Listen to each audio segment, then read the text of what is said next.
नमस्कार दोस्तों, welcome to my channel प्रेफिनिटी। और अभी तक आपने मेरा चैनल अगर सब्सक्राइब नहीं किया है तो प्लीज़ सब्सक्राइब कर लीजिए। और मैं ऐसे ही आपके लिए वीडियोस लाता रहूँगा अगर आपका प्यार मुझे मिलता रहेगा। और मेरे टेलीग्राम चैनल है ये, यहाँ पे भी आप जा सकते हैं और आपको यहाँ पे पीडीएफ वगैरह जो भी आपको इम्पोर्टेंट चाहिए वो आपको यहाँ पे मिल जाएगा। सो गाइस स्टार्ट करते हैं। टुडे जो है our topic of discussion is economic current affair of last 1 year. देखो, करंट अफेयर इकोनॉमी में इतना इंपॉर्टेंट नहीं है। इकोनॉमी में गाइस इंपॉर्टेंट है बेसिक टर्म्स, क्योंकि एग्जाम में है ना रेपो रेट पूछेगा। ये नहीं पूछेगा रेपो रेट कितना चल रहा है, ये पूछेगा रेपो रेट होता क्या है या आरबीआई की मॉनेटरी पॉलिसी टूल्स क्या है। एग्जाम में ये पूछेगा, क्योंकि इकोनॉमी में अब जीडीपी 6% चल रही है, 7% चल रही है, वो इतना इंपॉर्टेंट नहीं है। वो चलती रहेगी वो डाटा। और वैसे भी जनरली डाटा गलत ही देता है। ये तो हम ट्रिक्स में भी देखते हैं, आप मेरी ट्रिक की सीरीज भी देख सकते हैं। तो हम लोग पहले इसमें गाइस बेसिक टर्म्स और ग्लोसरी को कवर कर लेंगे। और जब ग्लोसरी हो जाएगी तो फास्ट वे में हम करंट अफेयर को देख लेंगे।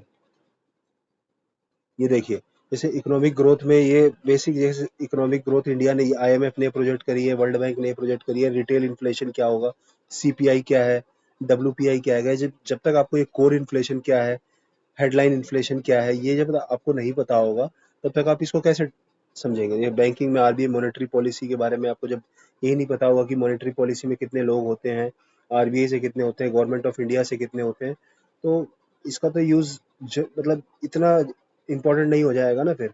तो इसलिए जैसे बजट में आपको कैपिटल बजट नहीं पता होगा, फिस्कल डेफिसिट की एग्जैक्ट डेफिनेशन नहीं पता होगी आपको। चलो, ये स्कीम्स तो मैंने अलग से करा दी है, separate video has been done, separate lecture given. ठीक है, पीडीएफ टेलीग्राम चैनल पे मिल जाएगी। स्कीम सारी कवर कर ली है। गति शक्ति करी है, पीएम विश्वकर्मा करी है गाइस, स्किल के लिए, स्किल अपग्रेडेशन कारपेंटर्स वगैरह के लिए। माहिर स्कीम अलग से अभी अभी हम कर लेंगे, रिसर्च के लिए है, हाई इम्पैक्ट रिसर्च। और पीएलआई तो आपको पता ही है, जो प्रोडक्शन बढ़ाएगा तो पीएलआई। इंफ्रास्ट्रक्चर के लिए एनआईपी, पीपीपी, ग्रीन। तो गाइस ये हम जल्दी जल्दी कर लेंगे, इसमें ज़्यादा टाइम नहीं लगेगा। ये देखो, मैंने इसकी समरी भी दे दी है, जो भी ये पूरा है। मेन गाइस इसमें इम्पोर्टेंट जो है वो है बेसिक टर्म्स। ठीक है, अब देखो बेसिक टर्म्स क्या है गाइस। जीडीपी या टोटल, ये हम सारे टर्म्स को पहले देखेंगे, फिर मैंने टॉपिक वाइज भी मैंने देखा कि अलग अलग टॉपिक वाइज भी टर्म्स रखी जा सकती है। तो उस जो जो इसमें कवर हो जाएंगी वो उसमें नहीं कवर करेंगे गाइस। ये बहुत इंपॉर्टेंट है। I will say this is most important part.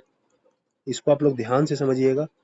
अगर आपने ये मिस कर दिया तो वो आपको समझ नहीं आएगा करंट अफेयर। फिर आप इकोनॉमी में आपको अगर 2 क्वेश्चन भी एग्जाम में, 1 to 2 क्वेश्चन ईएसी प्री में, और सिविल सर्विसेज में तो guys 7 to 8 question direct current affair based, basic term definition based होते हैं। तो for CSE and ESC both, for both it is very important. इस लोगों को बेसिक्स नहीं पता होता और लोग एडवांस करने लग जाते हैं। देखो, सबसे पहले जीडीपी, मैंने इकोनॉमी का एक पार्ट 1 भी कवर किया है, आप लोग देख सकते हैं इकोनॉमी प्रीलिम सीरीज में। देखिए गाइस, इकोनॉमी में सबसे पहले आता है जीडीपी। जीडीपी क्या है गाइस, वैल्यू है, मतलब कोई quantity, quantitative value of all goods and services produce with in the countries border in a specific time period. मतलब जितनी भी गुड, देखो इसमें goods and services both included है। इंपॉर्टेंट ये देखो, मैं जो जो सर्कल कर दे रहा हूँ या हाईलाइट कर देते हैं यहाँ पे। ठीक है, देखिए, ये है goods and services, values, country borders और टाइम। ये 4 टर्म इंपॉर्टेंट है गाइस जीडीपी में, कि वैल्यू कितनी है गुड्स एंड सर्विसेज की with in country borders in a specific time period. मतलब अब इसमें क्या है गाइस, जीडीपी में फॉरेनर्स भी हो सकते हैं। फॉरेनर्स मतलब आई विल से एलियन और नेटिव। ठीक है, दोनों हो सकते हैं इसमें। अच्छे से लिख देते हैं, foreigners plus native, but with in Indian territory. हमारी टेरिटरी की अलग से डेफिनेशन है, वो ज़्यादा डीप में नहीं जाना है कि हमारा जो इंडिया का जो शिप है, मान लो कोई वो इंटरनेशनल वाटर्स में है, तो वो भी हमारी जीडीपी में आ जाएगा, क्योंकि वो इंडियन टेरिटरी मानी जाएगी, तो वो अलग चीज़ है। इसकी अलग से जो बॉर्डर्स है उसकी डेफिनेशन अलग होती है, उसमें वो सी वाटर सब इंक्लूड किया जाता है, बट इट्स फाइन। हमारे विद इन इंडियन टेरिटरी में जो भी फॉरनर्स हो चाहे नेटिव हो, ये नेटिव है। ठीक है, फॉरनर्स और नेटिव जो भी प्रोडक्शन कर रहे हैं वो हमारा जीडीपी में आता है। Then guys CPI, consumer price index. देखो, CPI, WPI, these are measuring inflation, यहाँ लिख देते हैं, these are measuring देखो बेसिक समझिएगा, मेजरिंग क्या मेजर कर रहे हैं, इन्फ्लेशन। इन्फ्लेशन मतलब महंगाई, ठीक है। इन्फ्लेशन क्या होता है guys, rise in price levels, price नहीं, price level, general price level increase हो गए। कोई चीज 10 रुपए की मिल रही थी, अब वो 12 रुपए की मिलने लगी है। ऐसा नहीं है कि एक दिन 12 मिली फिर 10 होगी, that is not, that is the fluctuation. Inflation है कि प्राइस बढ़ ही गए हैं अब। तो ये इन्फ्लेशन को मेजर कर रहा है। How how it is measuring, ये जो मेजर है, हाउ, ठीक है गाइस, थोड़ा सा इधर कर लेते हैं। हाउ, ठीक है, हाउ कैसे मेजर कर रहा है, by measuring changes, changes in price of fixed basket items. मतलब कुछ बास्केट है, उसमें कुछ आइटम्स हैं, उनकी प्राइस चेंज को ये मेजर कर रहा है। अब देखिए सीपीआई क्या कर रहा है भाई, सीपीआई देख, तो एक और बहुत इंपॉर्टेंट पहले पढ़ने से बता देते हैं। इसमें गुड्स एंड सर्विसेज बहुत है, सब कुछ इंक्लूडेड है, इंक्लूडेड इसमें सिर्फ गुड्स है, इसमें सर्विसेज नहीं है डब्ल्यूपीआई में। तो ये इंपॉर्टेंट पूछ सकता है। देखो ये कर रहा है major changes in price level of basket of consumer goods and services, food, clothing, housing, ये बास्केट है, इसकी बास्केट सीपीआई की बड़ी होती है। तो वो बास्केट में कौन कौन से आइटम्स है, दैट इज नॉट इम्पॉर्टेंट। कितने आइटम होते हैं, that is also not important, ठीक है। बस ये है कि कितने, कौन कौन किस में ज्यादा होते हैं, ये इंपॉर्टेंट है, ठीक है। तो changes in price level of basket of consumer goods and services reflects retail inflation, ठीक है। सीपीआई रिटेल मतलब जो बास्केट ऑफ कंज्यूमर गुड्स, समझ रहे हैं गाइस, ये वर्ड बहुत इंपॉर्टेंट है, इसमें मैं हाईलाइट कर देता हूँ जो जो इंपॉर्टेंट वर्ड है। Changes price level basket of consumer goods and services, ठीक है। और ये रिटेल इन्फ्लेशन को, मतलब जो हम लोग खरीद रहे हैं, हम और आप, जो आम आदमी खरीद रहा है, वो सीपीआई में आ जाएगा। लेकिन डब्ल्यूपीआई को लेंगे guys, so same changes price goods, देखो सर्विसेज नहीं है इसमें, then at wholesale level bulk sales, ठीक है। It is not before reaching the retail customers, उससे पहले नाप रहा है। कि इसका मतलब क्या है हेयर गाइस, नॉट सर्विसेज, ये बहुत इंपॉर्टेंट है। And then it is at wholesale level before reaching customer, ठीक है। इससे आसान तरीके से आपको कभी कोई नहीं समझा पाएगा। बेसिक एकदम यही है कि एक फिक्स बास्केट है जो कंज्यूमर खरीद रहा है, बास्केट किसी गुड्स एंड सर्विसेज की फिक्स बास्केट है विच वी आर परचेजिंग, उसके प्राइस लेवल को नापेंगे हम लोग, चेंजेस को, प्राइस लेवल चेंजेस को, then CPI. And if wholesale level, बड़े बड़े थोक विक्रेता जब उसको खरीदेंगे एट होलसेल मार्केट, जैसे बड़ी मंडी में जाकर खूब सारे लोग खरीदते हैं, we purchase at small vegetable shop, लेकिन जो वेजिटेबल शॉप वाला जहाँ खरीद रहा है वो क्या है, होलसेल लेवल। तो उस वहां पे प्राइस लेवल को, चेंजेस को जब मारेंगे, बल्क सेल्स को, तो वहां पे सिर्फ गुड्स का, नॉट सर्विसेज, ओनली गुड्स, तो वो क्या हो जाएगा, डब्ल्यूपीआई। प्राइस चेंज को मेजर करना है, गुड्स और सर्विसेज दोनों होगा, CPI only goods, WPI retail level पे, कंज्यूमर लेवल पे सीपीआई, होलसेल लेवल पे WPI. Then guys core inflation, and इसके साथ एक और टर्म होती है guys, headline inflation. Headline inflation देखो यहाँ पे लिख देता हूं मैं अलग से, हेडलाइन, ये आगे आएगा गाइस, इन्फ्लेशन वाला चैप्टर जब आएगा ना, हेडलाइन इन्फ्लेशन। देखो वर्ड से लग रहा है कोर, कोर मतलब कुछ इंपॉर्टेंट पार्ट होगा, हेडलाइन मतलब एवरीथिंग, ठीक है, इसका अपोजिट। तो इसमें एवरीथिंग है, एवरीथिंग का मतलब क्या होगा गाइस, और टू बी प्रिसाइज करते हैं, इसमें क्या है guys, includes food and fuel, जो वोलाटाइल मैटर है, वोलाटाइल जो जिनके प्राइसेस वेरी करते रहते हैं, उनको भी इंक्लूड करते हैं। देखो कोर क्या है, इन्फ्लेशन रेट, वही जो सीपीआई डब्ल्यूपीआई टाइप का इन्फ्लेशन ही है, एक तरह का कह रहा है, inflation rate excluding food and fuel, food और फ्यूल को एक्सक्लूड करना, विच इज हाईली वोलेटाइल, ठीक है। ये लॉन्ग टर्म इन्फ्लेशन ट्रेंड को बताता है। तो हम लोग इसी को, आरबीआई कोर इन्फ्लेशन को ही लेता है, सीपीआई को मेजर करता है आरबीआई, और इसी को कंसिडर किया जाता है फॉर इन्फ्लेशन टारगेटिंग। तो गाइस कोर इन्फ्लेशन क्या हो गया, कोर इन्फ्लेशन में, कोर इन्फ्लेशन में एक्सक्लूड कर दिया guys, exclude food and fuel, जब उनके प्राइसेस को नापेंगे, तो जब फूड एंड फ्यूल को हटा के देन कोर होगा, जब फूड फूड एंड फ्यूल को भी इंक्लूड किया जाएगा देन हेडलाइन होगा, ठीक है गाइस, ये इंपॉर्टेंट है हेडलाइन। आई एम सॉरी, ऐसी छोटी छोटी चीजें होती रहती है, इस पे ज्यादा सोचना नहीं है। Then guys repo and reverse repo, ये पीवाई क्यू है, रेपो ईएसी सीएससी सब में आ चुका है गाइस। रेपो रेट क्या कह रहा है guys, interest rate at which RBI lends money to commercial banks. मतलब इसकी देखो फुल फॉर्म क्या होती है रेपो की, फुल फॉर्म होती है guys repurchase agreement. Repurchase मतलब रीपरचेज एग्रीमेंट मतलब you have to repurchase the securities which you are selling to RBI in return of money, मतलब सेल मतलब लेंडिंग टू आरबीआई एक तरह से। देखो द इंटरेस्ट रेट है, रेपो रेट क्या है, it is an interest rate, interest rate, इसको पॉलिसी रेट भी कभी कभी कहा जाता है। Interest rate at which RBI lends money to bank, मतलब आरबीआई पैसा दे रहा है बैंकों को, बदले में क्या ले रहा है गाइस, सिक्योरिटी। और ये क्या है गाइस, आरबीआई का मॉनेटरी पॉलिसी टूल है, tool for controlling inflation and liquidity, इसको कंट्रोल करने का टूल है। देन रिवर्स, इसका उल्टा गाइस, रिवर्स रीपरचेज एग्रीमेंट, इसके आगे जब रिवर्स लगा देंगे तो रिवर्स रीपरचेज एग्रीमेंट, रिवर्स में क्या होगा इस उल्टा।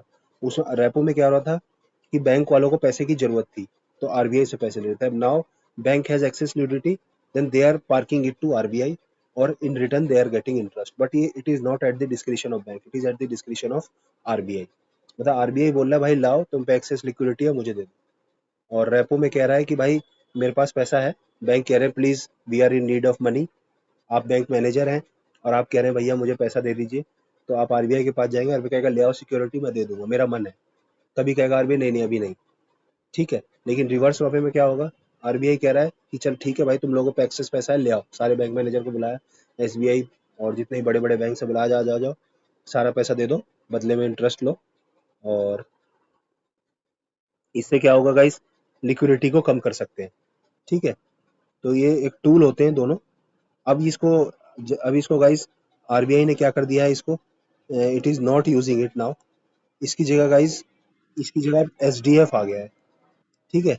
एक टॉप पे होता है एमएसएफ, बीच में होता है रेपो, देन अब सबसे नीचे होता है एसडीएफ, ठीक है। तो अब रिवर्स रेपो को यूज नहीं करता आरबीआई जनरली, अब एसडीएफ को यूज करता है। तो गाइस कह रहा है the interest rate at which banks deposit their surplus with RBI, bank जो है आरबीआई के साथ अपना, इसको अभी बाद में डिस्कस कर लेंगे, इसको यहाँ से हटा देते हैं, अभी रिवर्स रेपो को ही पढ़ते हैं कि at which bank deposit their surplus with RBI, bank के पास जो सरप्लस कैश रखा है वो कहेंगे ले भाई आरबीआई को दे देते हैं, उससे हमें कुछ इंटरेस्ट मिलेगा। ये क्या है, टूल है use to absorb excess liquidity from the system, इसका यही काम है, रिवर्स रेपो का यही काम है, it is a tool use to absorb liquidity. अब ज्यादा करेगा कम करेगा वो depending upon the rate at which, it is a interest rate, rate मतलब क्या, इंटरेस्ट रेट, कि भाई कितना, अगर ज्यादा इंटरेस्ट दे रहा होगा तो सब लोन की बजाय आरबीआई को पैसा दे देंगे, अगर रिवर्स रेपो रेट ज्यादा होगा तो क्या होगा गाइस, उनको इंटरेस्ट ज्यादा मिल रहा होगा, सब कहेंगे अरे कस्टमर को क्यों देना लोन, बैंक आरबीआई इतना अच्छा इंटरेस्ट दे रहा है, let's park our money to RBI. और जब कम होगा तो लोग कहेंगे यार कुछ इंटरेस्ट रेट मिलता नहीं, बिना बात के पैसा पड़ा रहेगा वहाँ पे, इससे अच्छा लोन में थोड़ा सस्ता करके दे देते हैं, तो उसके कम ज्यादा में फर्क पड़ेगा, लेकिन रिवर्स रेपो का काम है लिक्विडिटी को ऑब्जर्व करना। Then next monetary policy, guys monetary policy क्या होती है, ये इन्फ्लेशन टारगेटिंग की आरबीआई की मॉनेटरी पॉलिसी होती है, it is a policy of RBI to control money supply, inflation के लिए mainly, to control money supply and interest rate, aiming to stable prices and growth. इसका मतलब क्या होगा गाइस, देखो जब आप एक आपको फंडामेंटल बताता हूँ, देखो जब इन्फ्लेशन बढ़ेगा, महंगाई बढ़ेगी तो growth, GDP growth rate likely है, ये कहेंगे लाइकली, कि जब इन्फ्लेशन बढ़ेगा तो जीडीपी ग्रोथ भी बढ़ेगी, और अपोजिट भी ऐसा ही होगा, तो इसलिए there should be balance, balance between them, ठीक है, कि इतना इन्फ्लेशन भी नहीं बढ़ना चाहिए और जीडीपी ग्रोथ तो चाहिए ही हमें, बट उसका मतलब ये नहीं है कि महंगाई बहुत ज्यादा बढ़ा दें, बट इसका मतलब ये भी नहीं है कि इन्फ्लेशन हम बहुत कम कर दें। तो इसका एक मेन पर्पस क्या होता है गाइस, इन्फ्लेशन टारगेटिंग, एक टारगेट सेट किया गया है इन्फ्लेशन टारगेटिंग, 2 to 6% के बीच में हमारा इन्फ्लेशन होना चाहिए, इसे कहते हैं 4 ± 2 और या 2 to 6, तो इसी के बीच में काम करने के लिए आरबीआई की जो मॉनेटरी पॉलिसी है वो ऐसा काम करती है, ठीक है। मॉनेटरी पॉलिसी एक कमेटी होती है guys, MPC, MPC monetary policy committee, इसमें आरबीआई के बंदे भी होते हैं, आरबीआई गवर्नर इसका चेयरमैन होता है, and then from government side भी इसमें नॉमिनेटेड बंदे होते हैं, ठीक है, फाइनेंस मिनिस्टर मतलब वो नॉमिनेट करते हैं उसमें। Then next term is fiscal deficit, guys fiscal deficit क्या होता है, देखो डेफिसिट, डेफिसिट मतलब क्या हो रहा है, कमी, मतलब, और फिस्कल मतलब गवर्नमेंट, बजट में कमी, मतलब जब गवर्नमेंट एक्स्ट्रा खर्चा कर देते हैं, फिस्कल डेफिसिट को ये मान लीजिए बोरोइंग्स, मतलब जितनी रिवेन्यू हुई गवर्नमेंट की और जितना खर्चा हुआ उसमें जो डिफरेंस हो रहा है वो क्या करेगी, गवर्नमेंट बोरो करेगी, और वही क्या होगा, डेफिसिट।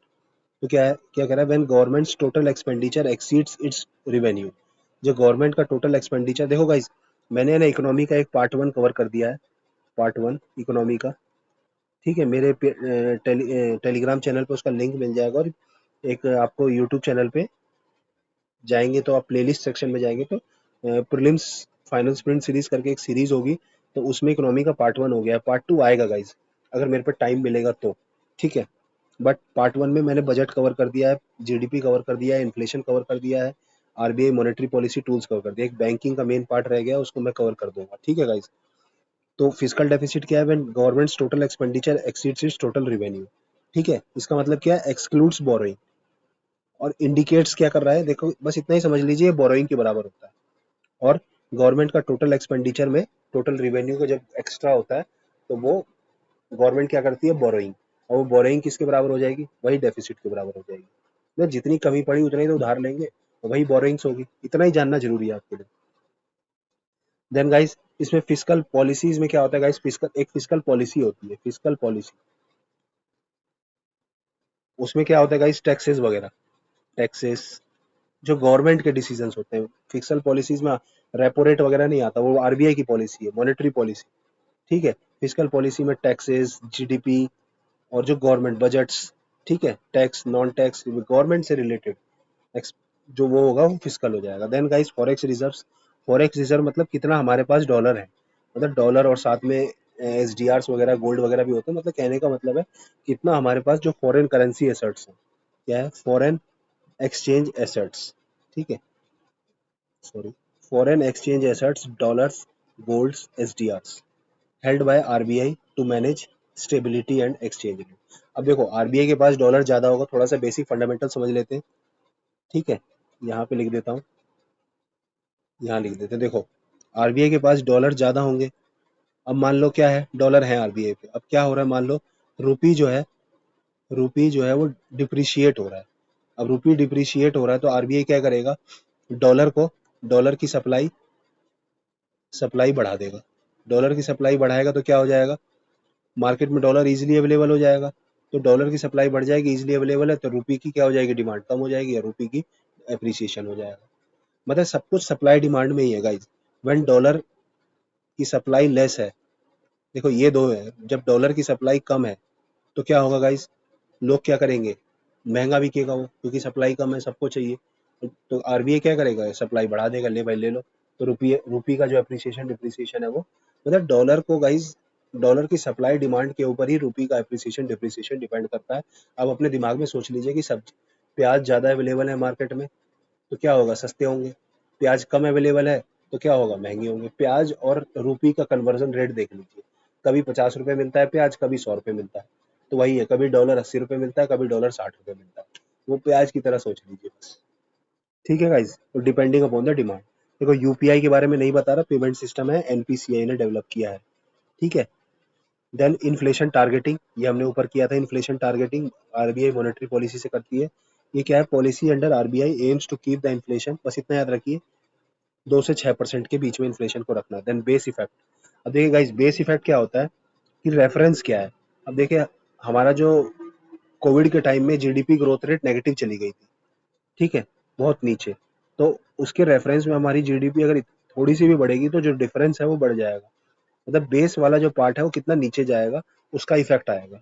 तो क्या कह रहा है, इम्पैक्ट ऑफ प्रीवियस ईयर्स लो और high rate on current year high, मतलब जो प्रीवियस ईयर का जो इम्पैक्ट है वो करंट पे, बेस इफेक्ट गाइस जीडीपी पे भी हो सकता है, इन्फ्लेशन पे भी हो सकता है, जो भी मतलब किसी पीरियड में नापे जाते हैं उन उन सब पे बेस इफेक्ट आ सकता है, ठीक है, ज्यादा कुछ है नहीं, बस बेस इफेक्ट मतलब रेफरेंस पीरियड बहुत नीचे कर लिया आपने तो बहुत बड़ा लगेगा ना, आपने रेफरेंस पीरियड -10 ले लिया, मान लो आपकी जीडीपी 10 है तो ग्रोथ रेट कितना आएगा, 20, लेकिन अगर रेफरेंस पीरियड 0 है तो ग्रोथ रेट कितना होगा, 10, तो रेफरेंस के ऊपर है गाइस, ऐसी वो रियल, और आपने एक वो भी टर्म पढ़ा होगा, real GDP and nominal GDP, इसको जरूर इसको पढ़ लीजिएगा गाइस। ये आपको मैंने अपने लेक्चर में भी पढ़ाया है इन्फ्लेशन का, इसमें बेस इफेक्ट का ही रोल है कि किसी ईयर करंट ईयर प्राइसेस पे ले रहे हैं या फिर बेस ईयर प्राइसेस पे। Then guys capex, capital expenditure. देखो कैपिटल मतलब क्या होता है गाइस, एसेट, एक तरह से समझ लिए एसेट में चेंज। तो कैपिटल एक्सपेंडिचर क्या होगा गाइस, कि वो एक्सपेंडिचर जिसमें या तो आप अपना खर्चा कर रहे हैं, तो वो एक्सपेंडिचर जिसमें आप अपना जो कैपिटल है, जो एसेट है, उसको या तो इंक्रीज कर रहे हैं या अपने जो लाइबिलिटी है उसको कम कर रहे हैं। ठीक है, मतलब there is a change, there should be a change in of your assets और लाइबिलिटी, तब वो क्या हो जाएगा, कैपिटल में आ जाएगा। बजट के डिफरेंट कंपोनेंट्स होते हैं, आगे मैं कवर कर दूंगा, नहीं तो अलग से अभी इस वीडियो में कवर कर दूंगा। देखो government spending on creating fixed assets और डिक्रीजिंग लाइबिलिटी को भी कैपिटल में लाते हैं। अपनी जैसे आपने अपना कर्जा चुका दिया, लोन चुका दिया, तो आपका जो क्या हुआ, जो लाइबिलिटी है वो कम हो गई, तो वो भी आपकी कैपिटल एक्सपेंडिचर में आ जाएगा। तो government spending on creating fixed assets like roads, bridges, factories boost long term economic growth. तो कैपिटल एक्सपेंडिचर इज गुड, अगर गवर्नमेंट इसके लिए बोरोइंग करे तो इज फाइन। बट गाइज एक एक दूसरा एक्सपेंडिचर होता है रिवेन्यू एक्सपेंडिचर, रिवेन्यू एक्सपेंडिचर। ठीक है, इसमें क्या होता है गाइस, सैलरीज, पेंशन, ठीक है, या डिफेंस बजट में मेंटेनेंस में जो पैसा चला गया, सबमरीन्स की मेंटेनेंस में पैसा चला गया, तो वो हमारे एसेट्स नहीं है ना गाइस, वो तो हमारी बस डे टू डे खर्चे हैं गवर्नमेंट के, डे टू डे खर्चे जो गवर्नमेंट के होते हैं, बिल्डिंग्स की में जो डे टू डे खर्चा हो रहा है, सैलरी में जा रहा है, पेंशन में, तो उससे हमें कुछ रिटर्न में नहीं मिल रहा है। लेकिन जो कैपिटल है, तो इसको क्या करते हैं गाइस, इसको रैशनलाइज करने को कहा जाता है, कम से कम करना चाहते हैं गवर्नमेंट, चाहती है कम से कम हो। और मोदी जी इतने जो बजट करते हैं, इसको आप किस में डालेंगे, कैपिटल या फिर रिवेन्यू में, बताइएगा कमेंट करके guys. Then capital current account deficit. देखो करंट मतलब क्या होगा गाइस, जिसमें कैपिटल नहीं है, समझ रहे हैं, करंट, करंट अकाउंट डेफिसिट मतलब गुड्स एंड सर्विसेज में जो हम दूसरी कंट्रीज के साथ इंपोर्ट एक्सपोर्ट कर रहे हैं, उसमें कितना हमारा डेफिसिट आ रहा है, मतलब कितना ज़्यादा एक्सपोर्ट कर रहे हैं और कितना कम इंपोर्ट कर रहे हैं, तो हमारा डेफिसिट जीरो पॉजिटिव में आएगा, मतलब we are exporting more but it happens reverse, हम लोग इंपोर्ट ज़्यादा करते हैं तो हमारा डेफिसिट रहता है और उसके बदले में हमें डॉलर्स देने पड़ते हैं। देखो when a country imports of goods and services exceeds, देखो इंपोर्ट जो है वो एक्सीड कर रहा है it's export, then it is a part. देखो आपने पढ़ा होगा 1992 में जब हमारे रिफॉर्म्स हुए थे, देन बीओपी क्राइसिस हुआ था, BOP crisis, balance of payment crisis, मतलब क्या है, करंट अकाउंट डेफिसिट हमारा नेगेटिव हो गया था, हमारा इंपोर्ट इतना ज्यादा बढ़ गया था और एक्सपोर्ट कुछ हो ही नहीं रहा था। और इंपोर्ट क्या होता है गाइस, गुड्स सर्विसेज ट्रांसफर्स, मतलब पेमेंट भी ट्रांसफर होती है ना, जैसे हमारे पास पैसा भेजा किसी कंट्री ने, ग्रांट्स दी, ट्रांसफर्स, तो उसमें आ जाते हैं। ठीक है, तो गुड्स सर्विसेज ट्रांसफर जो इंपोर्ट ज्यादा हो रहा है एक्सपोर्ट से, देन बैलेंस ऑफ पेमेंट में, बैलेंस ऑफ पेमेंट में हमारे क्या आ जाएगा, क्राइसिस आ जाएगा, नेगेटिव हो जाएगा। Then guys PLI scheme, PLI क्या है, प्रोडक्शन लिंक्ड इंसेंटिव, मतलब प्रोडक्शन से जो है इंसेंटिव्स को लिंक कर दिया गया, if you will produce India domestic production, देखो यही देख लेते हैं, ये क्या करेगा, प्रमोट डोमेस्टिक मैन्युफैक्चरिंग, अगर आप डोमेस्टिक मैन्युफैक्चरिंग करेंगे then government will give you extra grants. देखो दैट ऑफर्स क्या है, गवर्नमेंट की स्कीम है, that offers incentives to companies based on their incremental production in India, in India, हमारे देश में डोमेस्टिक में जब आप प्रोडक्शन करेंगे तो इंक्रीमेंटल, जब हमारा आप जितना प्रोडक्शन बढ़ाएंगे उतना गवर्नमेंट आपको इंसेंटिव देगी। देन गाइस ग्रीन बॉन्ड्स, देखो green something related to environment, ऐसे सोचिएगा, ग्रीन मतलब इन्वायरमेंट, तो bonds issued to fund projects like positive environmental effects और climate benefits like renewable energy में, जैसे कोई पैसा लगाया, कोई बॉन्ड इशू करे गवर्नमेंट ने सोलर प्लांट लगाने के लिए, तो वो बॉन्ड क्या होंगे गाइस, देखो बॉन्ड का काम क्या होता है, to raise money, to raise money raise करने के लिए, तो मान लो बहुत बड़े बड़े लोग हैं, अंबानी जी, अडानी जी, उन पे पैसा बहुत है, तो वो क्या करेंगे गाइस, गवर्नमेंट को कहेंगे ले लो पैसा हमसे, बॉन्ड बॉन्ड इशू कर दो, हमें इंटरेस्ट रेट दे देना और 7% के हिसाब से दे दो, 5%, 6%, और 10 साल बाद पैसे वापस दे देना, आपका बॉन्ड वापस हो जाएगा। तो वो मनी रेज करने के लिए, और पैसा कहाँ लगाएंगे, रिन्यूएबल एनर्जी प्रोजेक्ट्स लगाने के लिए, तो उससे जो रिवेन्यू आएगा उससे इनके बॉन्ड्स के पैसे भी दे दिए जाएंगे। Then guys FTAs, free trade agreements, free trade agreement क्या होता है गाइज, जैसे दो कंट्रीज हैं ए और बी, इसमें जो ट्रेड है गाइस, ट्रेड जो होगा इनमें आपस में जो transfer of goods and services होगा, तो उसमें जो टैरिफ्स वगैरह होंगे उसको क्या कर दिया जाएगा, एलिमिनेट कर दिया जाएगा, कि ठीक है हमारे बीच में जो भी ट्रेड होगा एक्सपोर्ट इंपोर्ट दोनों में हम टैरिफ्स नहीं लगाएंगे। तो किसी किसी कंट्रीज के साथ स्पेशली साइन किया जाता है, देखो एग्रीमेंट्स बिटवीन टू और मोर कंट्रीज टू रिड्यूस और एलिमिनेट, दोनों हो सकते हैं। साप्टा है, कई कई तरह के फ्री ट्रेड एग्रीमेंट है, south Asian free trade agreement है। देन हम ऑस्ट्रेलिया के साथ अभी फ्री ट्रेड एग्रीमेंट किया था, यूएई के साथ कर रहे हैं हम, किया था हम यूके के साथ बात चल रही है, यूरोपियन यूनियन के साथ बात चल रही है। तो to reduce eliminate trade barriers को एलिमिनेट करने के लिए, जैसे टैरिफ्स, कोटाज, कि हम इतना ही, आप इतना ही इंपोर्ट कर सकते हैं, कोटाज, टैरिफ्स मतलब इतना परसेंट टैक्स लग जाएगा इंपोर्ट करेंगे तो something like that. Then self regulatory organisation, देखो an organisation form to regulate and supervise a sector with government backings but operational independence. देखो गवर्नमेंट की बैकिंग है, इसका क्या है, रेगुलेट करना, सुपरवाइज करना, लाइक जैसे किसी फिनटेक सेक्टर को करना है, जैसे कि आपको सीईआरसी है गाइस, ठीक है, जैसे ट्राई है, तो ये कुछ कुछ है। देन एमएसपी, एमएसपी आप सबने पढ़ा होगा, मिनिमम सपोर्ट प्राइस, कि आप इतना तो हम इतने फिक्स प्राइस में हम लोग इस जैसे कोई भी आप प्रोडक्शन करेंगे एमएसपी में गाइस, 23 क्रॉप्स आती है, मतलब 22+1 कहेंगे। ये शुगर केन होता है, एफआरपी होता है इस पे, शुगर केन, इसमें से गाइस 14, 7 और ऐसी कुछ होता है, 14 खरीफ होती है, 7 रबी होती है, और एक कमर्शियल और एक एफआरपी, ये इसके वो होते हैं। ये खरीफ है, ये रबी है। और गाइस जो इसमें खरीफ और रबी, इसको तो गाइस आप अच्छे से कर लेना, मैंने एक ज्योग्राफी की वीडियो बनाई है गाइस, रिसेंटली एक पेपर डिस्कस किया है कोई सा, अब मुझे याद नहीं आ रहा कौन से पीवाईक्यू पेपर, मुझे लगता है कि मैंने सीआईएसएफ का पेपर डिस्कस किया है अभी यूपीएससी का, उसमें मैंने एमएसपी पे एक क्वेश्चन था, तो उसको मैंने डिटेल में डिस्कस कर दिया था, ठीक है। तो क्या है, गवर्नमेंट फिक्स्ड प्राइस, गवर्नमेंट क्या करती है, fixed price at which it buys crops from farmers, ensuring minimum income support, कि भाई इतने, आपकी मान लो फसल कम हो गई, ज़्यादा उग गई, मान लो कि राइस बहुत ज़्यादा, राइस की प्रोडक्शन जो है वो बहुत ज़्यादा बढ़ गई, प्रोडक्शन बहुत ज़्यादा हो गई, तो उसके प्राइस क्या हो जाएंगे, प्राइस प्राइस कम हो जाएंगे मार्केट में, तो गवर्नमेंट कहेगी नहीं, वी विल इंटरफेयर, हम इतने प्राइस में तो खरीद लेंगे आपके, चाहे कितना ही प्रोडक्शन हो, इतनी क्वांटिटी। ऐसा नहीं है कि क्वांटिटी भी अनलिमिटेड, लिमिटेड क्वांटिटी खरीदती है गवर्नमेंट, ठीक है। तो गाइज ए देखो A2+FL, ये दो टर्म होती है इसमें, ठीक है, ये होते ही कितनी इनकम, फैमिली लेबर एंड कितनी इनपुट कॉस्ट लगी, तो A2+FL, और ये C2 के बराबर, C1 C2 कुछ कॉस्ट होती है इसमें, तो गवर्नमेंट इस पे देती है A2+FL पे, देख लेना एक प्राइसेस किस किस पे देती है, ये बहुत इंपॉर्टेंट है गाइस, ये न्यूज में रहा था, तो हो सकता है कि प्री में आ जाए, बस इतना देख लेना कि गवर्नमेंट किस पे देती है और डिमांड किस पे हो रही है। स्वामीनाथन कमेटी है किसमें, स्वामीनाथन कमेटी, उसकी रिकमेंडेशन है कि गवर्नमेंट को C2 पे देना चाहिए, बट गवर्नमेंट A2+FL 1.5 टाइम्स ऐसा कुछ देती है, तो प्लीज लुक इनटू इट, ठीक है। स्वामीनाथन देख लीजिएगा आप गाइज, मुझे याद नहीं है अभी। देन पीरियोडिक लेबर, बाकी मैंने सब कुछ बता दिया, स्वामीनाथन कमेटी ने शायद C2 पे बोला है, आप एक बार देख लेना। A2+FL, A2 होता है इनपुट कॉस्ट कितनी लगी, रेंट लेबर वगैरह में, और देन प्लस फैमिली लेबर, उसका भी 1.5 टाइम्स पे गवर्नमेंट देती है, देख लेना। Then periodic labour force survey guys, ये क्या है, लेबर, देखो लेबर का कितने लेबर फोर्स है उनका सर्वे किया जाएगा, ये पीरियोडिक है, टाइमली होता है। लार्ज स्केल कौन करवाता है guys, conduct NSO, large scale survey conducted by NSO, national statistical office under MoSPI, to collect data on employment and unemployment, कितना देश में एम्प्लॉयमेंट है और कितना अनएम्प्लॉयमेंट है इन इंडिया, ठीक है, sorry. Then next carbon capture CCUS and storage, देखो ये एनवायरमेंट का टर्म है, ये कार्बन कैप्चर टेक्नोलॉजी है, technology to capture carbon dioxide emission from industries and power plant, either to reuse it or store it underground.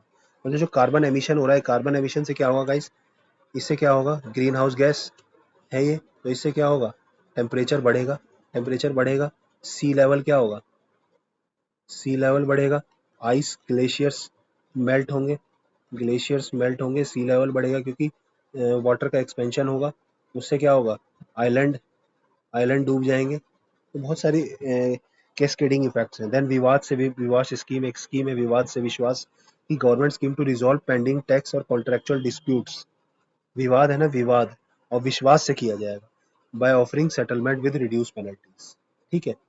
Then gig economy, बहुत important term है guys, gig economy, देखो gig जो platform workers होते हैं ना, ये स्विगी जोमेटो, और इनको, ये गिग इकोनॉमी के पार्ट्स होते हैं, गिग वर्कर्स भी बोला जाता है, जैसे देखिए कैब ड्राइवर्स, ओला उबर्स के, फूड डिलीवरी वर्कर्स, इस देखो, economic activity in short term और फ्लेक्सिबल जॉब्स, मतलब शॉर्ट टर्म कॉन्ट्रैक्ट है, कि बस आपने खाना पिक किया, और डिलीवर कर दिया, इसके बीच में ही कंपनी के साथ आपका कॉन्ट्रैक्ट है। After you deliver the food company don't know you, फिर आपको जब दोबारा पिक करेंगे then company know you then. तो इस टाइप का कुछ सिस्टम होता है। जैसे आपने कैब कैब बुक करी, ड्राइवर आया तो आप ड्राइवर ओला की तरफ से जैसे ही आपने आपको उसने छोड़ दिया आपकी लोकेशन पे, देन ड्राइवर को कोई मतलब नहीं है। तो क्या है, economic activity involving short term और flexible jobs like cab drivers, food delivery workers instead of traditional permanent jobs, जो पहले परमानेंट की जगह शॉर्ट टर्म जॉब। ठीक है। तो गाइस सीपीआई क्या होता है? Retail inflation, consumer prices, WPI wholesale factory prices. ये शॉर्ट समरी चीज थी। Then repo, RBI gives loan, reverse repo bank deposit money in RBI. ठीक है। फॉरेक्स क्या है? आरबीआई डॉलर पर गोल्ड स्टेक, इसमें प्लस एसडीएफ भी होता है, जो एसडीआर होता है, सॉरी एसडीआर जो होता है special drawing rights of IMF. कहाँ है? यहाँ देख लेते हैं। फॉरेक्स, फॉरेक्स देखो, gold, dollars, gold and SDR. SDR क्या है गाइस बता देते हैं। आईएमएफ का है, आईएमएफ की करेंसी है। इसमें बास्केट ऑफ 5 करेंसीज होती हैं, उनको लिया गया है। इसमें चाइनीज रेनमिनबी है, यूएस डॉलर है, यूके है, पाउंड स्टर्लिंग, देन यूरोपियन, और एक फ्रेंच वाली है शायद, देख लेना वो। तो मेजर इकोनॉमीज की जो 5 इकोनॉमीज है उनके, उसमें बास्केट ऑफ करेंसीज है, उनकी परसेंटेज अलग अलग डिसाइड की गई है। देन गाइस ये कंप्लीट है, वो करंट अफेयर से रिलेटेड थी। ये कंप्लीट है, जो जो हो गया उसको नहीं करेंगे, जो जो नहीं हुआ वो कर लेंगे। देखो जीडीपी हमने कर लिया, total value of goods and services, gross value added. देखो ये नहीं किया। देखो जीडीपी ग्रॉस, जीवीए क्या है गाइस? जीवीए ये क्या है? GDP minus taxes plus subsidy. मतलब जीडीपी में टैक्सेस घटाया माइनस और सब्सिडी जोड़ दिया। ठीक है। तो जीवीए क्या है? मार्केट प्राइस पे कितना प्रोडक्ट आ रहा है। तो जीडीपी में क्या है गाइस? उसमें हमने जो टैक्सेस वगैरह थे वो हटा दिए, और जो सब्सिडीज थी वो लगा दी। तो क्या हो जाएगा? जीवीए। ठीक है। इसमें जीडीपी किस पे है इतना ही जानना है बस। ग्रॉस वैल्यू एडेड मतलब कितना वैल्यू ऐड हुआ है प्रोडक्ट में। इसकी वैल्यू क्या है? GDP minus taxes plus subsidies, major economic contribution, कितना वैल्यू ऐड हुई है। देखो जीडीपी में रॉ मटेरियल कॉस्ट पे ही डबल इफेक्ट आ जाता है। तो जीवीए इज बेटर की कितनी वैल्यू ऐड हुई है। Then CPI measures retail inflation, WPI अपने कर दिया changes in wholesale level price. Core inflation includes, inflation excludes food and, एक हेडलाइन होता है हेडलाइन इन्फ्लेशन, इसमें क्या होता है? Includes food and fuel. ठीक है।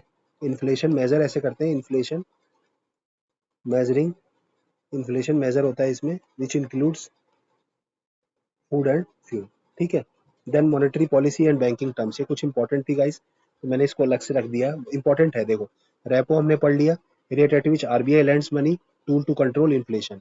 Then guys reverse repo, reverse repo भी हमने कर लिया है कि RBI borrows absorbs liquidity, borrows money from one to absorb liquidity. Bank rate क्या है गाइस? ये भी रेपो जैसा ही है कि आरबीआई देता है बैंक को, बट इसमें क्या है? रीपरचेज है विदाउट री परचेज एग्रीमेंट, मतलब कोई कोलेटरल नहीं, लॉन्ग टर्म लैंडिंग रेट है। ठीक है। रेपो से अलग है long term landing rate by RBI, long term में पैसा देना है। जो रेपो होता है ये शॉर्ट टर्म होता है गाइस, 1 वीक और 1 और 2 डेज का होता है गाइस। ठीक है। एमएसएफ मार्जिनल स्टैंडिंग फैसिलिटी, ये क्या होता है गाइस? देखो लिक्विडिटी कॉरिडोर होता है, लिक्विडिटी वो जो एक कॉरिडोर होता है, उसमें क्या होता है गाइस? बीच में होता है रेपो, ऊपर होता है एमएसएफ, और नीचे होता है SDA marginal standing facility, and then एक होता है नीचे एसडीएफ। और रिवर्स रेपो होता था पहले, रिवर्स रेपो, लेकिन अब बीच में क्या है? रिवर्स रेपो को इससे रिप्लेस कर दिया गया है। ठीक है। देखो LAF liquidity adjustment facility, LAF corridor कहते हैं guys। ठीक है। क्या है? LAF corridor. ठीक है। तो ये है, 1 second guys,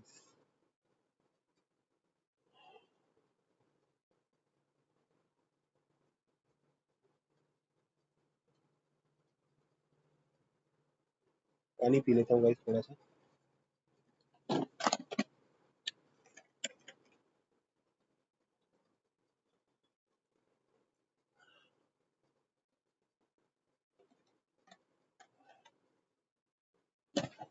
then guys next term क्या है? सीआरआर। सीआरआर क्या है? Percentage of bank deposits kept with RBI. ठीक है। देखो ये दो टर्म है, सीआरआर और एसएलआर। ये पीवाईक्यू है सीआरआर। देखो सीआरआर में क्या है और एसएलआर में क्या है कि बैंक आरबीआई कह रहा है कुछ पैसा को सेफ रखो कि कल को कोई दिक्कत हो जाए तो आपके पास कुछ पैसा बचा हो। अब देखो सीआरआर में क्या है, कैश। तो कैश आपको आरबीआई के विद आरबीआई आपको आरबीआई के पास जाके डिपॉजिट करना है। तो percentage of bank deposit with RBI in cash form, cash में जो आपको आरबीआई के पास रखना है। देन एसएलआर क्या है, ये आपको खुद के पास रखना है विद बैंक। ठीक है। Percentage of deposits bank must maintain in the form of liquid assets like gold, G sec, government approved securities, golds, इनमें जो रखा जाएगा वो बैंक अपने पास रखेगा, वो क्या है, एसएलआर। और जब आरबीआई के पास रखे कैश फॉर्म में, वो क्या होगा, सीआरआर। और किसका क्या रखना है, परसेंटेज ऑफ, ये बहुत इंपॉर्टेंट टर्म है, percentage of bank deposit, percentage of deposit, जितना आपके पास डिपॉजिट आया। इसको गाइस ये भी बोला जाता है एनडीटीएल, नेट डिमांड, कंफ्यूज नहीं होना है, एंड टाइम लाइबिलिटीज। ठीक है, इसको एनडीटीएल भी बोला जाता है। देन एलएएफ आपने पढ़ लिया। Then MCLR, marginal cost of fund lending rate. ये पुराना हो गया है गाइज, ये वही है कि किस किस रेट से, जैसे जो बैंक इंटरेस्ट रेट डिफाइन करती है ना लोन में, लोन वगैरह देने में, वो ये इस बेसिस पे डिसाइड कर किया जाता है। Minimum interest rate below which bank can not lend, मतलब इस रेट से ऊपर ही आपको लोन देना है। ऐसा नहीं, कई के बैंक के पास बहुत पैसा हो जाता है और they are very big banks, तो क्या करेंगे, मिनिमम लेवल के नीचे भी जाके लोन दे देंगे। और बड़े छोटे मोटे बैंक से वो इतना कर नहीं पाएंगे, तो उससे क्या हो जाएगा कि वो मार्केट को कैप्चर कर लेंगे। तो एमसीएलआर है।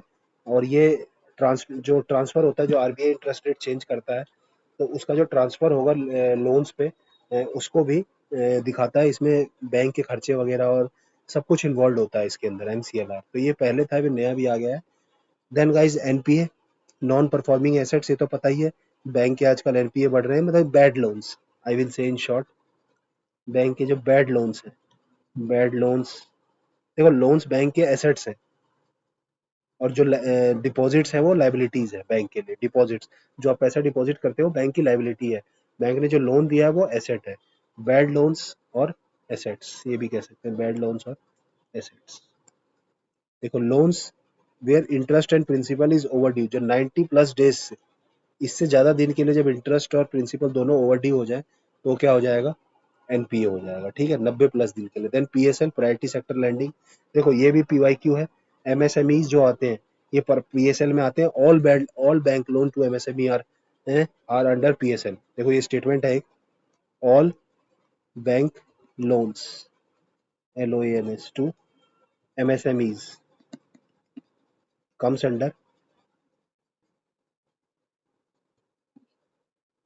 Under PSL. ये गाइस बताना ये स्टेटमेंट सही है कि गलत। ठीक है, सिविल सर्विसेज पीवाईक्यू का स्टेटमेंट है। ठीक है, तो mandatory lending by banks to sectors like agriculture, MSME, education, कुछ परसेंटेज आपको इन सेक्टर्स को देना ही देना है। अफोर्डेबल हाउसिंग्स, एग्रीकल्चर, इनको लोन देना है, क्योंकि अगर इनको आप लोग लोन नहीं देंगे बड़े बैंक, तो कौन देगा एग्रीकल्चर सेक्टर में, क्योंकि ये प्रॉफिटेबल नहीं है, लेस प्रॉफिटेबल है। ठीक है, अब एग्रीकल्चर में पैसा नहीं आया तो आप ज्यादा कुछ कर नहीं पाएंगे, तो इसमें देखो। Then development DFI, development finance institution, देखो specialized institutions that provide long term finance for infrastructure and industries, important है गाइस ये लोगों को। नेफिड, जैसे नेफिड है, ये क्या करते हैं, लॉन्ग टर्म फाइनेंस प्रोवाइड करते हैं इंफ्रास्ट्रक्चर एंड इंडस्ट्रीज के लिए। इंस्टीट्यूशंस है, स्पेशलाइज्ड इंस्टीट्यूशंस। ठीक है, डीएफआई इंपॉर्टेंट है गाइस, नया टर्म है।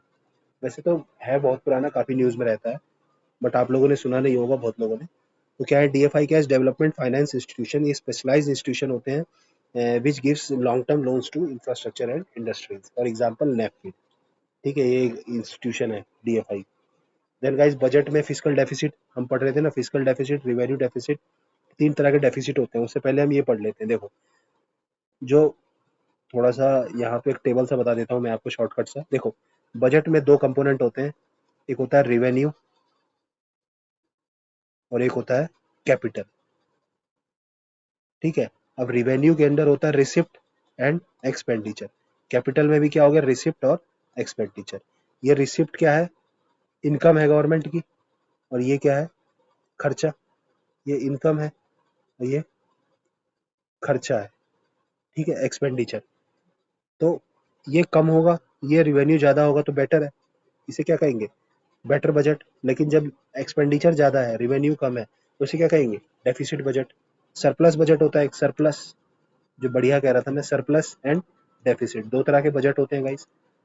ठीक है, सरप्लस बजट में क्या है? फिजिकल डेफिसिट पॉजिटिव नेगेटिव में आ जाएगा, फिजिकल डेफिसिट ही नहीं है, जीरो से जीरो भी हो जाएगा और उल्टा पॉजिटिव आएगा। मतलब कहने का मतलब डेफिसिट, डेफिसिट नेगेटिव मतलब ओवरऑल सरप्लस। ठीक है, पॉजिटिव है मतलब रिवेन्यू ज़्यादा है, और डेफिसिट मतलब रिवेन्यू कम है। बस इतना समझ लीजिए। देखो फिजिकल डेफिसिट क्या होता है? Total expenditure over total revenue excluding borrowings. एक फॉर्मूला होता है, ज़्यादा आपको डिटेल में जाने की जरूरत नहीं है, बस इतना याद कर लीजिए। जो सिविल सर्विसेज दे रहे हैं उनको तो जाना ही है, ये गाइस बेसिक रिवीजन है, आपको इतना पता होगा। तो गाइस क्या है? Total expenditure minus total revenue.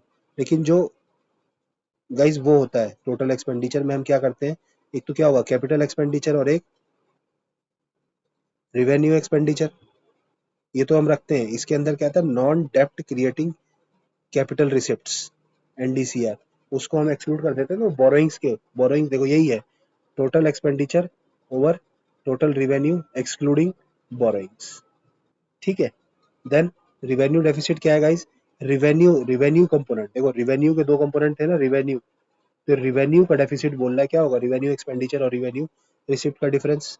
इसको गाइस रिसिप्ट बोलते हैं, रिसिप्ट, और ये एक्सपेंडिचर। ठीक है,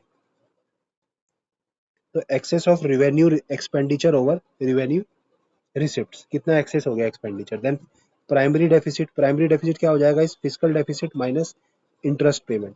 अब देखो कुछ कुछ आप लोन ले रहे हैं इंटरेस्ट देने के लिए, आपने पुराने जो लोन दे रखे हैं फॉर ओल्ड, इंटरेस्ट पेमेंट क्या हो गया? ओल्ड लोन्स के लिए।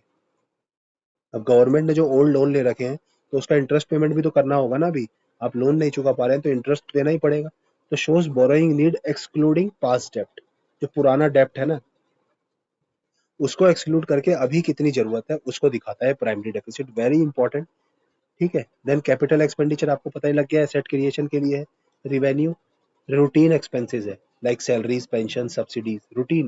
देखो सब्सिडीज को हम कम कर सकते हैं, बट इतना भी कम नहीं कर सकते, there are needed people. Salaries, देखो गवर्नमेंट एम्प्लॉइज है, उनको सैलरी देनी पड़ेगी, but definitely you have to rationalise कि एफिशिएंसी बढ़ा दीजिए, कम कम एम्प्लॉइज ज़्यादा वर्क कर सके। देन पेंशंस, पेंशंस तो गवर्नमेंट ने खत्म कर ही दिया है, लेकिन डिफेंस वगैरह में कुछ चल ही रहा है। Then guys grant in aid, grant in aid क्या है गाइस? जो ग्रांट्स दिए जाते हैं, स्टेट को बोल दिया ले भाई इतना पैसा, इसको कोई रिटर्न में कुछ नहीं आना। देखो फंड्स गिवन बाय सेंटर और स्टेट्स विदाउट रीपेमेंट ऑब्लिगेशन, देखो ग्रांट का मतलब यही है वर्ड इंपॉर्टेंट, रीपेमेंट की कोई ऑब्लिगेशन नहीं है। देन गाइस डिसइन्वेस्टमेंट, डिसइन्वेस्टमेंट क्या? अपने एसेट्स को सेल करना, या उसमें से अपनी जो भागीदारी है उसको कम करना, shareholding. Selling government shareholding in public sector companies to raise funds.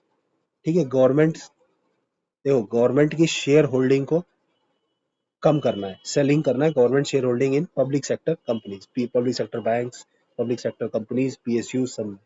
Then guys एक इंपॉर्टेंट है एफआरबीएम एक्ट, इतना जान लीजिए फिजिकल डेफिसिट को कम करने के लिए है। ठीक है, ये it is a law to maintain physical discipline, मतलब इसमें क्या है? डेफिसिट को कम करना है, लिमिट करना है, और डेप्ट को कम करना है। ठीक है, बस एफआरबीएम एक्ट में इतना ही जानना है, फिजिकल डिसिप्लिन रखना है, जो डेफिसिट्स है उसको कम करना है, डेप्ट को भी कम करना है। ठीक है, गवर्नमेंट का जो डेप्ट है।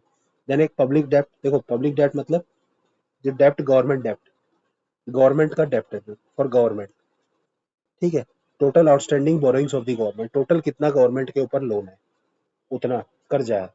Then guys foreign current account deficit, देखो कैड क्या है गाइस?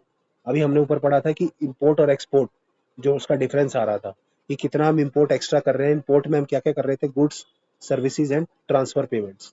ये गुड्स है, ये सर्विसेज है, और ये ट्रांसफर है। ठीक है, ट्रांसफर पेमेंट्स, ये सर्विसेज। क्या है? When import plus income outflow, imports और इनकम की जो बाहर पैसा जा रहा है is greater than export plus income inflow. Inflow कहाँ से आएगा गाइस? हमें ग्रांट्स मिलेगी। ठीक है, हमारे जो एनआरआईज है वो पैसा भेजते हैं। आउटफ्लो क्या है? हम कहीं ग्रांट्स दे रहे हैं, ग्रांट्स आउटसाइड। और इनकम आउटफ्लो और क्या है गाइस? हम जैसे यहाँ पे लोग पैसा बाहर भेजेंगे, जो यहाँ पे एनआरआईज काम कर रहे होंगे दूसरे देश के, वो भी तो पैसा बाहर भेजेंगे, तो आउटफ्लो, तो income inflow. Then forex reserves कितना है? इसमें क्या है guys? Foreign currency, gold, SDR, IMF reserves, ये कितना आरबीआई ने अपने पास रखा है। ठीक है। अभी इंडिया के पास मोर देन $600 बिलियन है और उसके पास $8 बिलियन भी नहीं है पाकिस्तान के पास। तो ये न्यूज़ में चल रहा था तो मुझे याद आ गया। देन गाइस देखो दिखा देता हूँ मैं आपको, समरी बना रखी है मैंने एग्जैक्ट, देखो ये है। इंडिया के पास $645 बिलियन है, मतलब मोर देन। और पाकिस्तान के पास अभी $10 बिलियन भी नहीं है। ठीक है, जल्दी जल्दी कर लेते हैं। देखो एफडीआई, एफडीआई क्या है कि फॉरेन लोग हमारे देश में कितना पैसा इन्वेस्ट करेंगे। और ये क्या है गाइस कि स्टॉक वैसा वाला नहीं है गाइस। एक होता है एफपीआई, फॉरेन पोर्टफोलियो इन्वेस्टमेंट्स, ये दे दिया। देखो, investment by foreign entities directly in businesses, मतलब लॉन्ग टर्म है guys, long term they want to stay.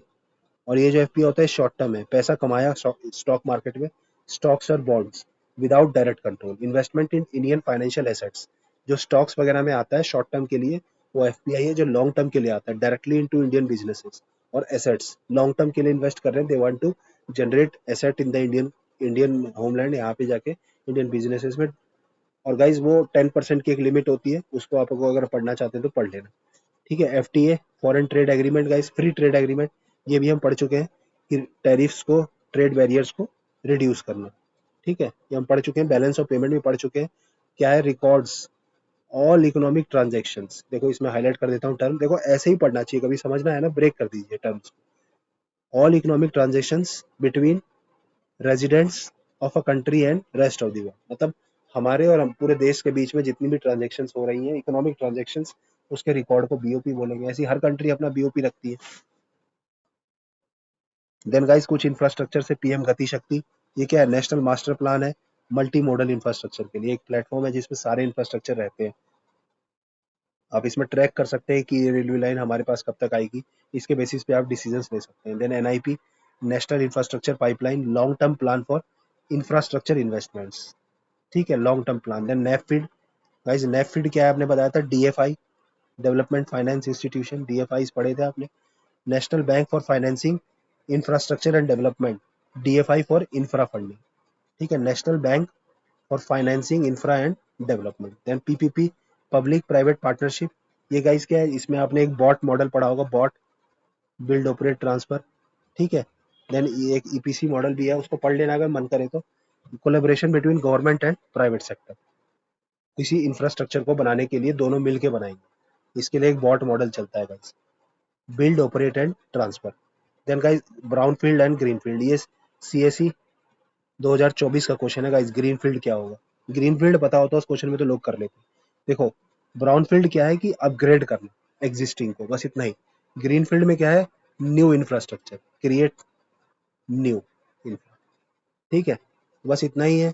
इसमें क्या है, अपग्रेड एग्जिस्टिंग इंफ्रास्ट्रक्चर, इसमें क्रिएट न्यू इंफ्रास्ट्रक्चर, इतना ही फर्क है। अगर नया कुछ बनाना है स्क्रैच से तो वो ग्रीन फील्ड में आ जाएगा, कुछ पुराना है उसको अपग्रेड करना है तो वो ब्राउन फील्ड में आ जाएगा। हम गाइस कोशिश करेंगे विद इन 1 आवर कंप्लीट कर दें।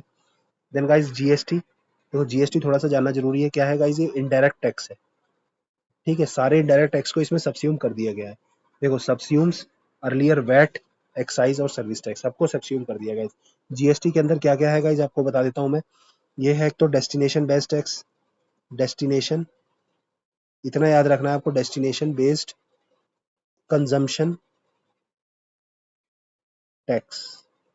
ठीक है, जहाँ पे खर्चा होगा वहां से टैक्स कैलकुलेट किया जाएगा, वहां पे ज्यादा टैक्स होगा कलेक्शन। ठीक है, इसमें कई स्टेट्स को लॉस हो रहा था जो जिसमें प्रोडक्शन ज्यादा हो रही थी।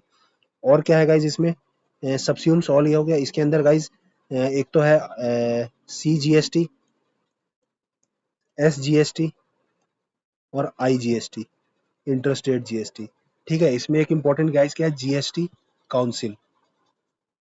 ठीक है, जीएसटी काउंसिल, इसमें सेंटर से भी हैं और स्टेट से भी हैं। ठीक है, सेंटर से हैं, इसकी फाइनेंस मिनिस्टर जो होता है इसकी हेड होती है। देन गाइज होते हैं, then direct taxes, indirect taxes. Indirect tax में क्या हो गया, जीएसटी। डायरेक्ट टैक्स में क्या हो गया गाइज, जैसे इनकम टैक्स जो directly paid directly to government, like income tax, corporate tax. Income tax और कॉर्पोरेट टैक्स गाइज दोनों सेंटर के अंदर आते हैं, ये बहुत याद रखना है, बहुत आता है। जीएसटी क्या है, tax collected by intermediary from consumers, मतलब डायरेक्टली नहीं, इंटरमीडियरी, मतलब कलेक्ट करके आप गवर्नमेंट को देंगे। Then guys custom duty, tax on goods imported और एक्सपोर्टेड। कस्टम्स किसके लिए गाइस, इंपोर्ट और एक्सपोर्ट के लिए, टैरिफ्स। देन विवाद से विवाद, आपने पढ़ाई है टैक्स डिस्प्यूट्स को।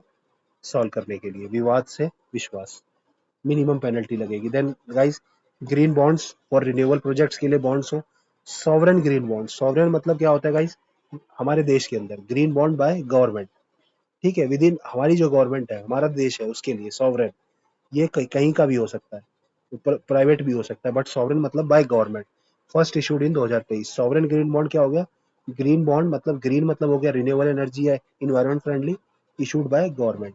Then gig economy like Ola Uber workers, platform workers, जो स्विगी जोमेटो ये सारे वर्कर्स होते हैं, शॉर्ट टर्म कॉन्ट्रैक्ट है इनके बीच में, short term freelance jobs instead of permanent. Then P to P, peer to peer guys क्या होता है, lending money directly from individual through online platforms without banks, ठीक है, directly between individual to individuals directly through online without pay। Then digital public infrastructure guys, digital देखो ये PYQ है, DPI ये क्या है, technology infrastructure for public services, just like UPI, Aadhaar, CoWIN, ठीक है, डीपीआई ये ओपन सोर्स भी होते हैं। Then account aggregator framework, RBI backed system to allow individual to share financial data securely across financial institution, ये इंपॉर्टेंट है। अकाउंट एग्रीगेटर फ्रेमवर्क पूछ लिया किसका है, ये चार ऑर्गेनाइजेशन दे देगा, नीति आयोग नीति आयोग डालेगा आरबीआई का है, इतना भी याद रख लेंगे तो भी इंपॉर्टेंट है, आरबीआई से है और शेयर करना है फाइनेंशियल डाटा को बस। देन एसआरओ हम पढ़ चुके हैं, सेल्फ रेगुलेटरी ऑर्गेनाइजेशन, जैसे ट्राई वगैरह जो body regulated a sector independently but under the government की ओवरसाइट के अंदर। तो यहाँ पे गाइस बेसिक वो हो गया है, ये बैंकिंग सेक्टर की स्पेशल डेवलपमेंट्स को मैंने रख दिया था, जो बैंकिंग सेक्टर इंपॉर्टेंट होता है। जल्दी जल्दी हम करंट अफेयर कर लेते हैं 2 मिनट में। अब देखिए हाईलाइट कर देता हूँ मैं जो इंपॉर्टेंट इंपॉर्टेंट, देखो आईएमएफ ने इंडिया की जो जीडीपी है प्रोजेक्ट करी है 6.8% 24-25 के लिए, और वर्ल्ड बैंक ने 6.6%, डिसेंट है। देन क्या है, रीजंस क्या है, डोमेस्टिक डिमांड की रिकवरी हो रही है, सर्विस सेक्टर बूम हो रहा है, रेजिलियंट मैन्युफैक्चरिंग, ठीक है। 6.6 6.8 पूछ सकता है 24-25 के लिए, तो आप 6.5 से 6.8 तक का याद रख सकते हैं। देन सीपीआई इन्फ्लेशन 4.9 था मार्च 2025 में गाइस, ठीक है, 4.9% सीपीआई इन्फ्लेशन, आरबीआई इसी को नापती है, और जो टारगेट है वो 2 से 6 के परसेंट बीच में। आपको सीपीआई बताने की जरूरत नहीं है, सॉरी, अब आपको पता है रिटेल के लिए है। देन गाइस डब्ल्यूपीआई, डब्ल्यूपीआई क्या है गाइस, होलसेल लेवल पे ये नेगेटिव रहा, remain negative for much of the 2014, positive in early 2025। Base effect और ऑयल प्राइसेस स्टेबिलिटी हेल्प, मतलब बहुत कम है, ठीक है, और ये 4.9 विद इन द रेंज रहा है। और फूड इन्फ्लेशन में क्या होता है गाइस, सीरियल्स एंड वेजिटेबल इन्होंने काफी कंट्रीब्यूट किया है इन्फ्लेशन में। देन गाइस कोर इन्फ्लेशन 3.2%, मतलब देखो 4.9 था टोटल हेडलाइन टाइप का, जिसमें सब कुछ था, फूड भी, जिसमें फूड को जिसने काफी ज्यादा कंट्रीब्यूट किया, बट कोर में क्या है guys, core exclude food and fuel, क्योंकि ये बहुत वोलेटाइल होते हैं, दे आर वोलेटाइल, तो ये lowest in 4 years 3.2%। Then banking से related RBI monetary policy, repo rate unchange 6.5% 7th consecutive time, और इसको का स्टांस बोलते हैं, बहुत इंपॉर्टेंट स्टांस है, लेकिन जो सिविल सर्विसेज के लिए है वाइज ये बहुत इंपॉर्टेंट है। विड्रॉल ऑफ अकोमोडेशन कंटिन्यूज, मतलब एक होती है, दो तरह के स्टांस होते हैं गाइज, एक होता है अकोमोडेटिव, हॉक वाला हॉकिश होता है, वो होना होता है कि एक तो होता है कि बेरिश टाइप का, कि मतलब डोविश डोविश सॉरी डोविश, एक हॉकिश, मतलब एक होता है कि एक्सपेंशनरी मॉनेटरी पॉलिसी, एक्सपेंशनरी होता है, एक एक्सपेंशनरी मतलब क्या होता है कि गाइस गवर्नमेंट क्या चाहती है, इकोनॉमी को बूस्ट करना चाहती है, पैसा खर्च करना चाहती है, इंटरेस्ट रेट को लो रखना चाहती है, तो गवर्नमेंट ने क्या किया है, अकोमोडेटिव को विड्रॉल कर रही है, मतलब हम ज्यादा बढ़ा नहीं रहे हैं लेकिन कम भी नहीं कर रहे हैं, बस इतना ही है। Then guys new development bank BRICS बहुत इंपॉर्टेंट है, एनडीबी ब्रिक्स के अंडर आता है। मेंबरशिप एक्सपेंशन क्या है, इजिप्ट, यूएई, बांग्लादेश, इनको इंक्लूड किया गया है, India remains a founding member है इंडिया, और इनको भी इंक्लूड किया गया है। Then digital public growth, UPI crossed 18 billion transactions, बहुत इंपॉर्टेंट है, monthly by March 2025। UPI ATM launched cash withdrawal through QR code scan, ठीक है। एसआरओ सेल्फ रेगुलेटरी ऑर्गेनाइजेशन काफी न्यूज में था for fintech, SRO for fintech news में है guys, कि RBI announce setting up of SRO for digital lending and fintech companies, इनके लिए regulatory body. Then guys budget and taxation, capex जो capital expenditure है, टारगेट जो है गवर्नमेंट का 15% बढ़ाया गया। ग्रीन ग्रोथ इंफ्रास्ट्रक्चर पुश इन पे क्या किया focus. And no changes in personal और इनकम टैक्स स्लैब में। अब आपको तो पता ही है इनकम टैक्स स्लैब 12 लाख तक टैक्स फ्री कर दिया गया है। Then social security fund announced gig and platform workers. ठीक है, इनके लिए सोशल सिक्योरिटी फंड अनाउंस किया गया है, गिग एंड प्लेटफॉर्म वर्कर्स, क्योंकि ये काफी बढ़ गए हैं, तो इसके लिए एक social security fund. Then physical deficit 5.1% of GDP. On track for glide, हमारा टारगेट 4.5% का है 2026 तक, हम 5.1 पे पहुंच गए हैं। देन न्यू टैक्स इनिशिएटिव अनिवार्य, portal for tax compliance simplification अनिवार्य। विवाद से विवाद से विश्वास टू क्या है, वो जो टैक्स रिलेटेड डिस्प्यूट्स है, सेटल कॉन्ट्रेक्चुअल डिस्प्यूट। ठीक है, विवाद से विश्वास पहला था, और विवाद से विश्वास टू में क्या है, settle contractual dispute of government contractors. Then ये स्कीम्स हमने पहले भी कवर कर ली है। इंफ्रास्ट्रक्चर के लिए एनआईपी हमने पढ़ लिया है, पीपीपी और ग्रीन इंफ्रास्ट्रक्चर बॉन्ड्स, ये हमने पढ़ लिया है अभी। देन गाइज स्कीम के लिए गाइज हमने सेपरेट वीडियो करी है, separate, you can go and watch that. Then guys agriculture, PM Fasal Bima योजना, देखो स्कीम से ही हो गया। एमएसपी हम कर चुके हैं, एमएसपी खरीफ कितनी होती है 14, रबी कितनी होती है 7। रबी को आप याद भी कर सकते हैं, वीट, बार्ले, समझ रहे हैं, मस्टर्ड, मूंग, सेफ्लावर, ऐसे करके 7 है, याद कर सकते हैं। ठीक है, then average increase in MSP 5.5 से 8%। खरीफ में क्या क्या हो जाएंगे इस खरीफ में, पैडी, देन बाजरा, रागी, वो सारी जो फसल है मिलेट वाली वो आ जाएंगी। देन दाल में आ जाएंगे कुछ। देन तो 14 है मेन, खरीफ याद रखिए जो बचा, कॉटन भी इसी में आता है खरीफ में ही। रबी याद कर लीजिए 7 ही है, खरीफ अपने आप बची हुई खरीफ हो जाएगी। देन क्या आएगा इस MSP, highest hike for oil seeds and pulses. देखो ऑयल सीड्स के लग से एक स्कीम है, मैंने पढ़ाई है ऑयल सीड प्रोडक्शन के लिए। तो गवर्नमेंट ऑयल सीड्स प्रोडक्शन बढ़ाना चाहती है, क्योंकि हम इसको इंपोर्ट करते हैं काफी, और इंपोर्ट बिल हमारा फॉरेक्स खर्च होता है इसमें। तो highest hike for oil seeds and pulses to promote diversification. और एवरेज इंक्रीज इन एमएसपी 5 से 8% का average increase. Digi Yatra platform for farmers mobile app launch to provide digital services like crop advisory, real time weather, ये सब platform बनाया गया है। Then labour के लिए गाइज ये बहुत इंपॉर्टेंट है, code on wages and labour codes. Government announce full implementation by July 2025। ये कोड्स है जो लेबर कोड्स है, फोर लेबर कोड्स हैं गाइज, इसको फुल इम्प्लीमेंटेशन किया जाएगा। Universal minimum wages gig platform workers को फॉर्मल लेबर नेट के अंडर लाया जाएगा। Then periodic labour force service. देखो अनएम्प्लॉयमेंट रेट 4.8% तक रह गया है, ये देखो 4.8% बोल रही है अनएम्प्लॉयमेंट गवर्नमेंट, लेकिन पता नहीं कितना है, यही मानेंगे हम तो, एग्जाम में भी यही लिख के आएंगे। Urban youth unemployment slightly high, urban में ज़्यादा है, ये सब तैयारी में लगे पड़े हैं। Rise in female workforce participation, female का वर्कफोर्स पार्टिसिपेशन बढ़ा है, that is good, and specially rural area. Then external trades, देखो ये डाटा डाटा इंपॉर्टेंट है गाइस। इंडियाज मर्केंटाइज एक्सपोर्ट जो है वो $460 बिलियन क्रॉस कर चुका है। Marginal growth, global slow down, FT ज़्यादा इंक्रीज नहीं हुआ है, बट $460 बिलियन का मर्केंटाइल एक्सपोर्ट्स, मर्केंटाइल मतलब जो सामान जो बेचते हैं एक्सपोर्ट है, मर्केंटाइल वाला मैन्युफैक्चरिंग से रिलेटेड। देन एफटीएस देखो, सेपा यूएई के साथ comprehensive economic partnership implemented successfully. Then ECTA, ECTA किसके साथ है गाइज, ऑस्ट्रेलिया के साथ। And then ongoing negotiation with European Union, UK and EFTA. Then forex $645 billion, rupee largely stable, इतना ही जानना है, 82-84 की रेंज है। देखो ये इंपॉर्टेंट है, वेरी इंपॉर्टेंट। देखो ग्लोबल इनोवेशन इंडेक्स, इंडिया की रैंक कितनी है 39, मतलब 40 के आसपास है ग्लोबल इनोवेशन इंडेक्स। इन रिपोर्ट्स को गाइस कौन कौन रिलीज करता है वो इंपॉर्टेंट है, वो आप लोग एक बार खुद सर्च कर लीजिएगा। Then ease of doing business, वो वर्ल्ड बैंक में निकालता है कि ईज ऑफ डूइंग बिजनेस, ये नीति आयोग की है खुद की। इंडियाज इंटरनल रैंकिंग है, गुजरात टॉप पे किया, देन कर्नाटका, देन आंध्रा, ये टॉप करते हैं लिस्ट को, ease of doing business 2.0। Then world bank की एक रिपोर्ट है साउथ एशिया इकोनॉमिक फोकस, ठीक है, इसको हाईलाइट ही कर देते हैं, साउथ एशिया इकोनॉमिक फोकस। और इसमें project India is the fastest growing major economy by for 25-26, India को फास्टेस्ट प्रोजेक्ट किया गया। Then global hunger index, India की रैंक 125 में से 111 रखी है, देख रहे हो। और इंडिया के पास नेशनल फूड सिक्योरिटी एक्ट है अपना, एनएफएसए।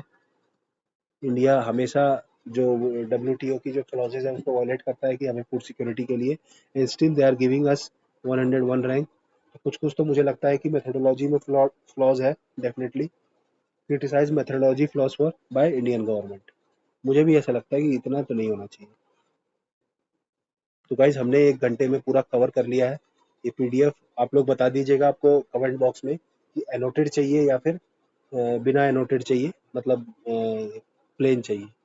देखो बैंकिंग का थोड़ा सा देख लेते हैं जल्दी जल्दी। आरबीआई ईजेस डिजिटल, देखो बफर रिक्वायरमेंट्स को कम किया है, ईज किया है। ईज मतलब कम किया है, बफर मतलब कितना डिपॉजिट आपके पास रखना है एक्स्ट्रा।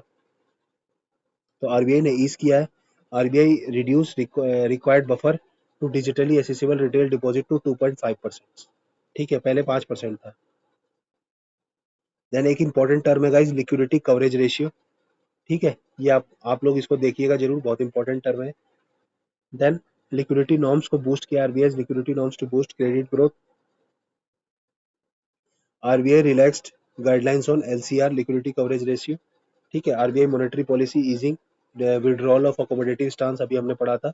आरबीआई 2 कंसेक्यूटिव रेट से इंटरेस्ट रेट कट करके ब्रिंगिंग बेंचमार्क टू 6%। देखो बेंचमार्क रेट वो थोड़ा पुराना डाटा था, आप लोग देख लीजिएगा एक बार एग्जैक्ट सबसे latest data. Then UPI dominance in digital payments. तो इकोनॉमी में है ना, थीम्स इंपॉर्टेंट होती है, डाटा इंपॉर्टेंट नहीं होता गाइस, थीम्स। आप कंसेप्ट समझिए, आपके काम हो जाएंगे। सीबीडीसी कितने सालों से एग्जाम में आ रहा है, अभी भी रिसेंटली यूपीपीसीएस यही में आया था। ठीक है, और यूपीआई तो चल ही रहा है। यूपीआई यूपीआई पे पता नहीं कब कैसा क्वेश्चन आ जाए, कुछ नहीं पता। यूपीआई ने अभी $18 बिलियन, 18 बिलियन ट्रांजेक्शन क्रॉस कर ली थी। अब ये 2024 का डाटा है, मार्च 2025 का डाटा हमने ऊपर किया है, थोड़ा पुराना डाटा है गाइस। ठीक है, लेकिन मुझे लगा बैंक से रिलेटेड है, थोड़ा कर लेंगे। सीबीडीसी बहुत इंपॉर्टेंट है, ई रूपी, डिजिटल रूपी पर wholesale retails. Features like offline capability, programmability were added. Then India's economic resilience हमने पढ़ा। मिडिल क्लास डेप्ट कंसर्न्स, मिडिल क्लास का काफी डेप्ट बढ़ रहा है इंडिया में। बस ये आखिरी टॉपिक है guys. Second India's forum GIFT city, Gujarat की गिफ्ट सिटी आपने सुना होगा। PM Narendra Modi emphasises India's goal to mobilise $10 trillion for its net zero emission target by 2070। ठीक है, हेल्ड इन 2023 में होता है second forum focused on positioning GIFT city as global hub for sustainable finance.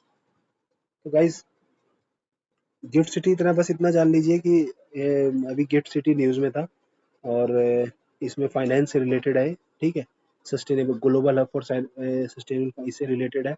अभी 2023 में सेकंड हुआ था, और मोदी जी ने उसमें कहा था $10 ट्रिलियन 2070 तक हमें रखना पड़ेगा फॉर नेट जीरो एमिशन, हमारा जो टारगेट है। ठीक है, बाकी कंट्रीज का 2050 है, चाइना का 2060 है नेट जीरो का। ठीक है, तो हमने ये कंप्लीट, एक ये माहिर स्कीम है, मैंने इसमें डाल दिया। मेरे टेलीग्राम चैनल पे भी मैं इसको डालता रहता हूँ। तो माहिर स्कीम के बारे में टेलीग्राम चैनल पे डाल दूंगा। ये रिसर्च है पावर सेक्टर के लिए, मिनिस्ट्री ऑफ पावर और एमएनआरई की है। कटिंग एज टेक्नोलॉजी पे रिसर्च करना है एनर्जी सेक्टर में, बस इतना जान लीजिए। बाकी आप लोग को पीडीएफ में मिल जाएगी। कार्बन कैप्चर टेक्नोलॉजी, इन सब पे पैसा खर्च करना है। ठीक है, तो थैंक यू। मैंने काफ़ी डिटेल में इकोनॉमी को कवर कर दिया है गाइज। और इसके बाहर ईएससी के लिए तो ज़रूरत नहीं है, और सिविल सर्विसेज के लिए गाइज मेरी एक और वीडियो है बहुत डिटेल वाली, उसको देख लीजिएगा। उसका पार्ट 2 आएगा एग्जाम से पहले, अगर मेरे को टाइम मिला। बट आप पार्ट 1 भी कवर कर लीजिए और इसको कवर कर लीजिएगा।